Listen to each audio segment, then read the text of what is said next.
স্মরণকালের ঐতিহাসিক যুব কনভেনশনে বাংলাদেশের বিভিন্ন প্রান্ত থেকে আগত যুবকদের জাতীয় উলামা মাশায়েখ পরিষদের পক্ষ থেকে আন্তরিক মোবারকবাদ জানাচ্ছি। আমি সংক্ষিপ্তভাবে তিনটা কথা বলবো। এক নম্বর কথা, পৃথিবীর যেই রাষ্ট্রে যারা সংখ্যাগরিষ্ঠ তারা কখনো বৈষম্যের শিকার হয় না। আমরা দেখেছি ভারতের সংখ্যাগরিষ্ঠ হিন্দুরা তারা বৈষম্যের শিকার হয় না। আমরা দেখেছি মায়ানমারের সংখ্যাগরিষ্ঠ হলো বৌদ্ধরা, তারা বৈষম্যের শিকার হয় না। আমরা দেখেছি ইসরায়েলে আপনার সংখ্যাগরিষ্ঠ হলো ইহুদিরা, তারা বৈষম্যের শিকার হয় না।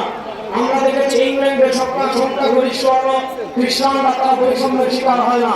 কিন্তু গত 52 বছর থেকে এই বাংলাদেশের সংখ্যাগরিষ্ঠ মুসলমানরা সবচেয়ে বেশি বৈষম্যের শিকার হয়েছে, সবচেয়ে বেশি জুলুমের শিকার হয়েছে, সবচেয়ে বেশি অত্যাচারের শিকার হয়েছে। 2024